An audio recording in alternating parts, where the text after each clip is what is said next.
Bonjour à tous, bienvenue pour cette deuxième émission de La Journaliste. Nous sommes de retour aujourd'hui, mercredi 12 octobre, pour vous faire encore vibrer. Chers Estiniens, vous avez été nombreux à nous suivre, continuez comme ça, c'est très bien. Au sommaire aujourd'hui, nous allons commencer par accueillir deux chroniqueurs qui vont m'aider à débriefer ces deux premières journées de campagne, puis nous continuerons avec une petite surprise que Thomas vous a préparée. Allez, tout de suite, on accueille les deux chroniqueurs, Thomas Bernard et Hamza Bouksissa. Les garçons, c'est à vous.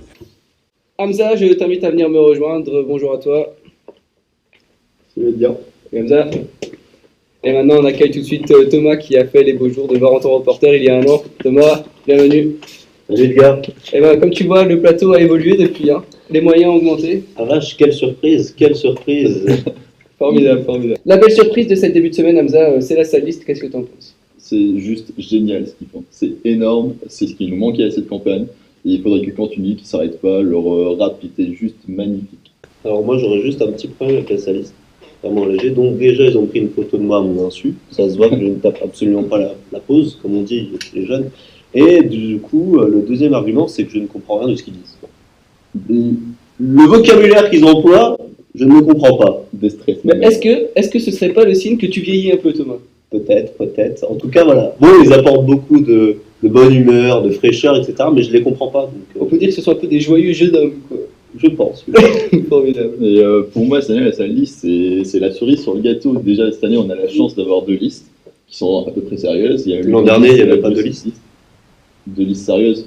L'année dernière, il n'y avait pas de liste sérieuse. Attention. On a une alerte. Attendez, on a une alerte scandale avec l'animaliste. Et ben tout de suite, on va lancer la minute Guillaume.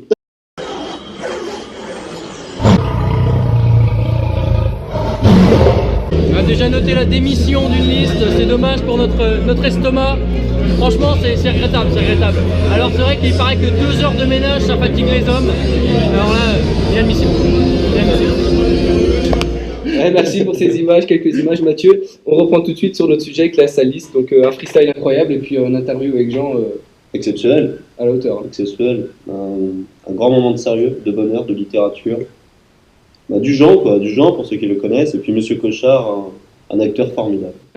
Donc moi, ce que je pense, plus globalement des deux listes, on a deux vraies listes avec des profils un peu différents, expérimentés pour les deux cas. On a deux anciens intés pour la Lucky List, qu'on fait aussi des choses à côté.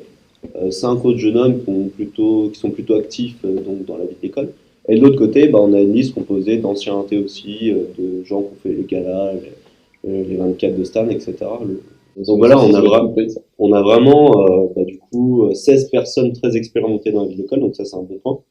Et sur les thèmes, je trouve que c'est des bons thèmes, je sais pas ce que vous en pensez. Oui, la Justice League, après la généraliste et l'impérialiste, reste dans le thème. Je pense qu'ils ont senti là-dedans peut-être le filon de la victoire et ils voulaient continuer sur cette lancée un peu de l'autoritarisme. D'accord. Et puis Hamza, pour finir ce petit moment, est-ce que tu peux nous parler un peu des statistiques que tu tiens depuis le début de la campagne? Les statistiques, franchement, on a eu un bon retour, on s'y attendait pas. On a eu 202 réponses de la part de les Estiniens, j'imagine. Et on a vu qu'il y a une liste qui domine pas mal les statistiques, c'est la Justice List. Et ça devrait pas être une raison pour démotiver la Lucky List, par exemple, qui font un très bon début de campagne et qui devraient continuer sur leur lancée. Et ça serait énorme si on les voit monter sur les sondages. Surtout que d'après le dernier sondage, ça commence à se resserrer. Car... oui, là on a déjà quelques réponses et c'est pas du tout comme le premier sondage. Surtout sur au niveau de la salle liste, de l'ambiance. On n'en dit pas plus. On vous laisse sur ces quelques mots. Thomas, tu veux dire quelque chose pour finir? Ouais, alors il y aura une nouvelle rubrique qui va apparaître dans ce JT magnifique, avec un superbe plateau. C'est des petites questions que j'ai posées aux deux présidents, donc Hugo et Robin. Et vous allez voir, ça dure même pas 1 minute, ça va vite, et on va voir ce qu'ils vont répondre. Comme toujours, ça va très vite avec Thomas. Je te laisse lancer la séquence, Thomas. C'est à toi de jouer. Alors, vous allez pouvoir voir en exclusivité franco-française le Fast and Curious. Merci Thomas.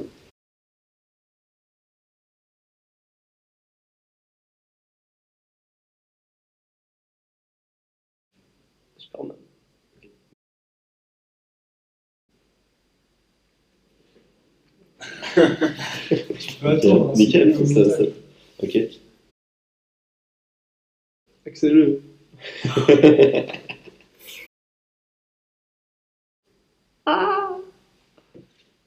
Raté. Généraliste. Pom-pom.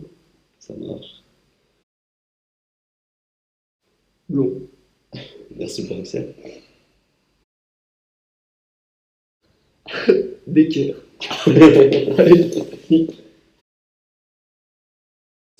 Guignoliste.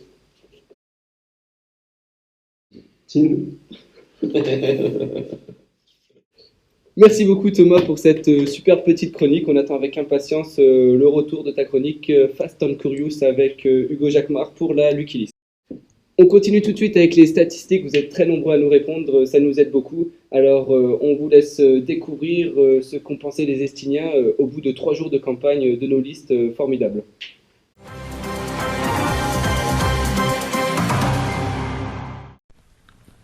Alors pour les statistiques, vous avez été plus de 150 à répondre au sondage. Donc la Justice List est en tête au niveau des meilleurs petits-déj, des meilleures activités. La Lucky List qui paye peut-être son absence au cours des derniers petits-déjeuners.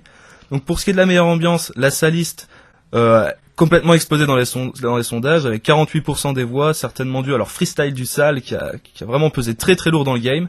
Suivi de la Justice List à 28% et de la Lucky List à 14,7%. Pour ce qui est des intentions de vote du peuple estinien, la Justice List reste en tête avec 40% des voix. La Saliste a très augmenté dans les sondages avec 27,6% des voix. Et enfin, la Lucky List à 20% qui a pris 2% par rapport au dernier sondage. On peut tout de suite voir que le choix de soutien de la Saliste va être déterminant quant à l'élection du prochain cercle.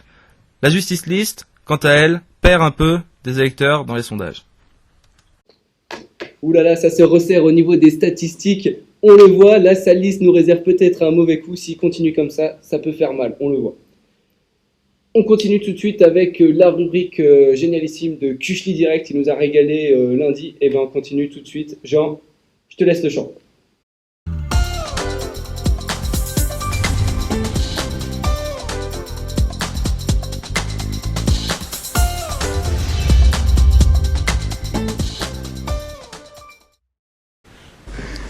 Alors, on va aborder... bonjour Monsieur Garcius, un plaisir de vous avoir enfin en face de moi, les yeux dans les yeux, n'est-ce pas? Alors on va aborder la question sensible des attaques que vous avez adressées finalement au cercle juste avant la campagne, on peut le dire. Est-ce que vous pouvez développer un petit peu, nous parler de tout ça? D'accord, donc déjà c'était pas des attaques, c'était assez amical, c'était pas très méchant. Vous avez quand même sous-entendu que le cercle était corrompu. C'est vrai. C'est pas des faits légers qui sont reprochés là. On leur reproche pas d'avoir volé un sachet de bonbons, monsieur. Non, ça c'est pas une attaque, c'est un constat. Un constat. On a vraiment été choqués d'être disqualifiés. Tout d'abord parce que d'une part on n'a jamais été... Donc vous protestez contre cette sentence? Comment? Vous protestez contre cette sentence? Ah oui, carrément. Je pense même qu'on va aller au tribunal du coup. Parce qu'on n'a pas... Vous en mettez, monsieur Gracius, vous n'avez pas confiance en vous, ça se voit.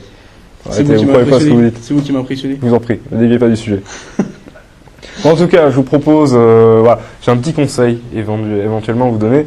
Mon conseil, ça aurait été de vous inspirer d'un exemple qui nous vient directement de l'Antiquité grecque. Il s'agit d'un grand poète. Alors, né à Cynocéphale en -518, je suis considéré comme le plus grand poète lyrique de l'âge d'or grec. Toute ma vie, je me suis fait l'apôtre de l'onomie, le bon ordre, en grec ancien, que j'ai célébré dans chacun de mes chants. Je suis, monsieur Gracius? Socrate. Au pif. Non, monsieur Gracius, c'était Pindare.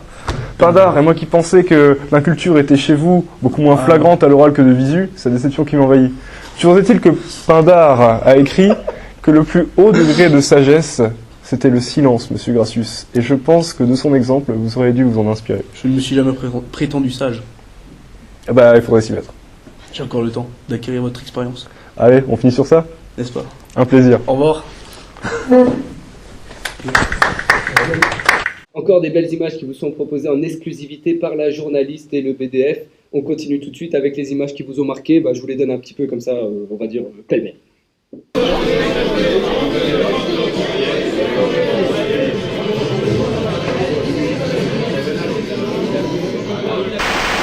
En fait, l'autre liste, sans vouloir les offenser, ils monopolisent bien trop la musique. Du coup, notre activité qui était prévue, ça tombe à l'eau malheureusement. Un manque de fair play quoi.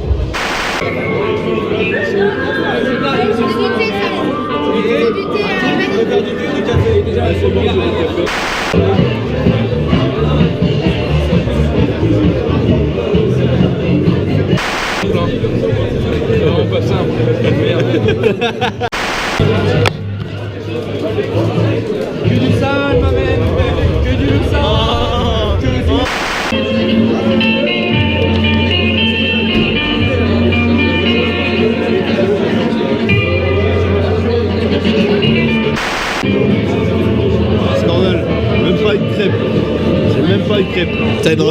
Noisé mon figure qui m'assassine.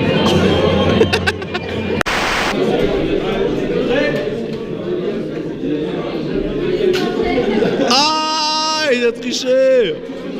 Ouh. Ouh. Ah, mais...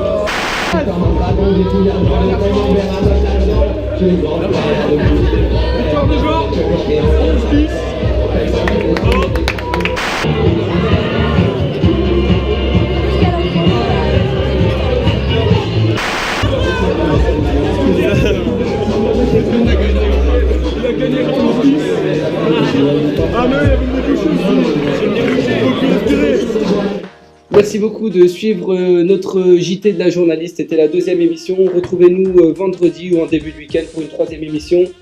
On vous aime très fort. Merci beaucoup. Bonne soirée. Salut les frappes.